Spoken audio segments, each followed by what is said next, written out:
The year is 1954. Your name is Ishiro Honda, and your new movie, Gojira, is a massive success. With one movie, you managed to make a metric ton of cash, forever change Japanese cinema, and touch the hearts of hundreds of thousands of people across the globe. You made something incredible, something important, something that changed people's lives and continues to do so over 68 years later. But little did you know that you'd never be able to hold a candle to Godzilla Final Wars.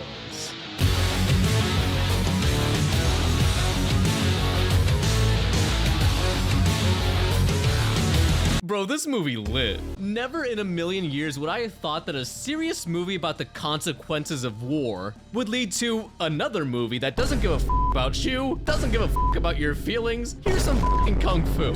The Millennium era of Godzilla was a bit weird. Godzilla! Toho had pretty much no idea what to do with Goji at this point and just tried everything to see what would stick, since Godzilla was really starting to lose his traction at the box office. Which is a shame, might I add, because they had some really neat ideas with some of these other movies. So Toho decided for that Godzilla's 50th anniversary, they were going to go big. Apparently, at some point, the plan was to make a movie with Godzilla Jr. from the Heisei era, with him finally taking the lead and starring in his own film. Which, it would have been really cool finally putting a bow on that story arc while putting back a lot of people's favorite era of Godzilla, but producer Shogo Tomiyama gave up on that pretty quickly and decided on doing something new entirely. Instead, he wanted to take every monster in the franchise and make it the slobber knocker of the century. So Tomiyama would get into a very elaborate meeting with director Ryuhei Kitamura where he asked, "You want the job?" "Yes."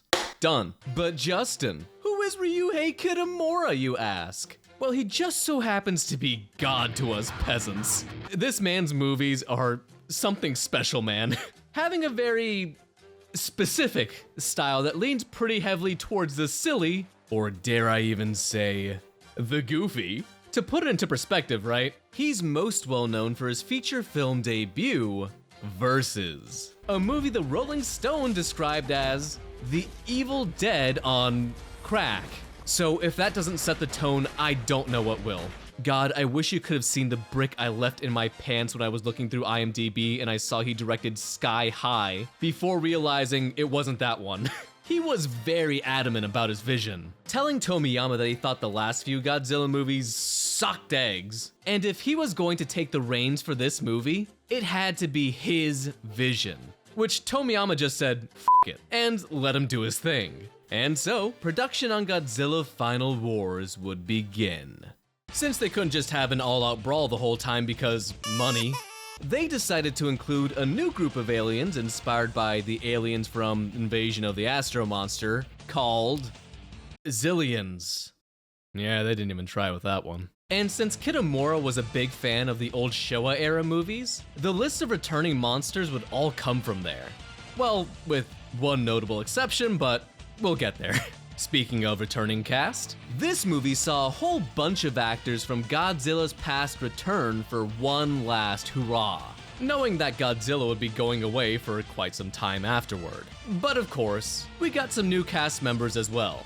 People like Kenji Kohashi, who plays X in this movie and has a role in Kitamura's previous film, Azumi, Masahiro Matsuoka, who plays Ozaki Shinshi and is a drummer for the band Tokyo. And what kind of Final Wars review would this be if I didn't bring up the toughest SOB to ever walk the planet, the alpha male of our species, and certified woman hitter, This man has fought in the UFC, been a top heel in New Japan Pro Wrestling. I mean, just look at the man. He's got his arms turned up all the way to jerk mode. Throw in writer Isao Kiriyama, who helped write for Kitamura before, Keith Emerson, who would be the first Westerner to compose for a Godzilla movie, and the composer for the 90s animated Iron Man series, and the pieces would be set for insanity to ensue. Uh-oh. So, for those of you that haven't seen the movie, right? It's crazy. It's absolutely batshit crazy. I can't begin to tell you how much of a left turn this was for me when I first checked this out. This world is completely different from any other Godzilla movie we've seen. And that's saying a lot because, in case you lost track, this is the 28th movie. This is a world where we've got mutant humans living alongside us that are used as a special task.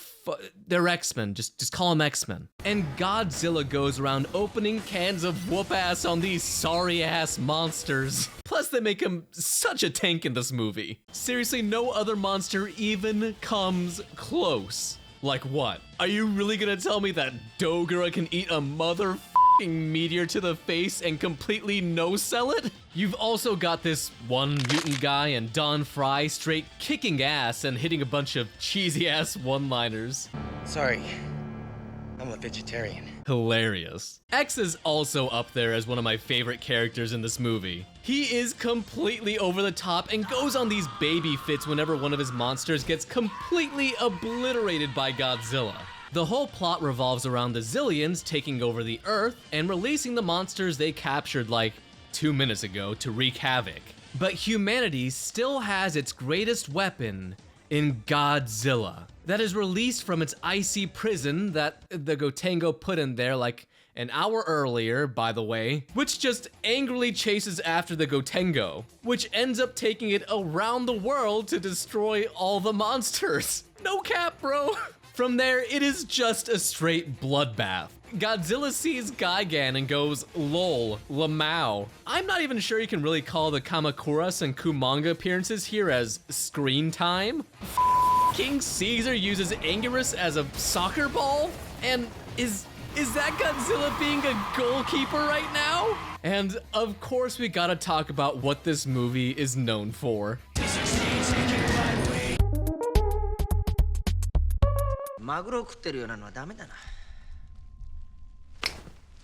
God, there is very little that brings me as much joy as seeing that clip, preferably on repeat. I don't know how many of you are aware of this little secret, but the 1998 American Godzilla movie, not a lot of people liked it. Most people see it as a big stain on the monster's legacy, and while it has some supporters, the majority, including producer Tomiyama, were not the biggest fans, stating that the movie took the God out of Godzilla. So they decided he was just gonna be Zilla for this movie and killed him off in 2 seconds while he had Sum 41 blasting in the background.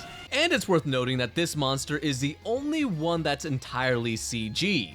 And, according to some sources, the 3D model was apparently taken from a scan of a toy. Take it with a grain of salt, right? But if that's true, that's f***ing hilarious. Anyway, after he and the rest of the monsters get completely stomped, it's final confrontation time, baby. While you've got Godzilla and Mothra fighting against an upgraded Gigan and Monster X, you've also got Don Fry and whatever this dude's name is, against X and the Zillions. I'm not even entirely sure what's going on here. At first, X is kicking this guy's ass, then that guy goes Super Saiyan and kicks X's ass. Don Fry hits a woman in there at some point. Yeah. Bro, I don't even know, but I love it. Monster X then turns into its final form, Kaiser Ghidorah, which Godzilla has a little bit of trouble against before he ends up slapping his ass all of 2 minutes later. And Godzilla's still kinda pissed about the whole, entrapping him in ice thing, and shoots the Gotengo down with the crew still inside. And right before Godzilla can deliver the finishing blow, Manila, of all things, comes by and saves the day. So we see an angry Godzilla pissing off and heading back into the ocean. And Don Fry probably hits another woman. And that's the movie. As weird, but as satisfying as it could possibly be. 5 minutes, 5 seconds, doesn't freaking matter, because I'm gonna bust you up. So, because of this being Godzilla's send-off, all the monsters starring in this movie, and not to mention the movie celebrating the 50th anniversary of Godzilla, you'd expect it to do gangbusters and break sales records. Right?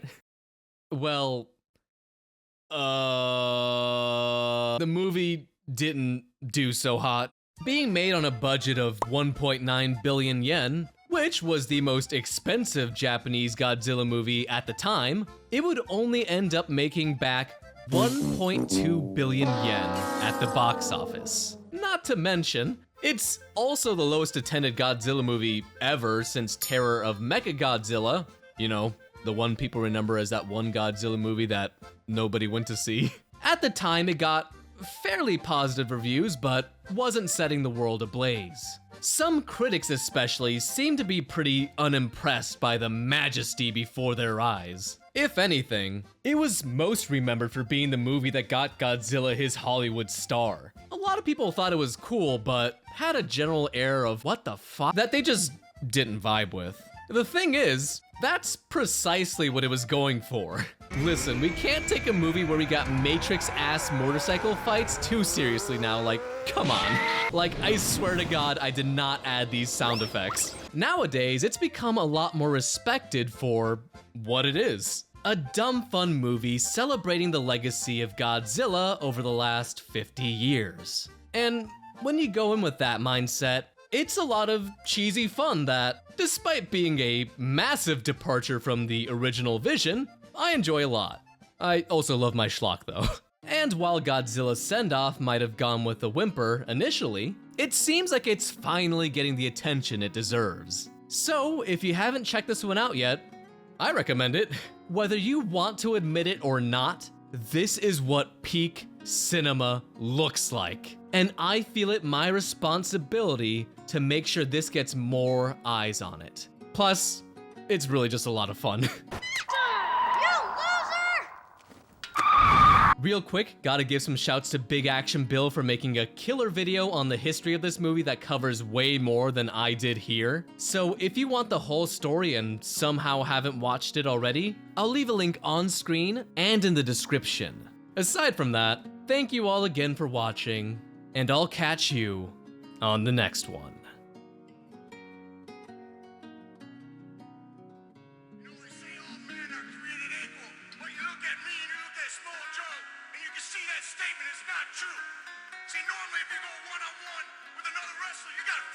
Chance of winning. But I'm a genetic freak, and I'm not normal. So you got 25% at best at beating me. And then you add Kurt Angle to the mix, your chance of winning drastically go down. Huh? Come on, man.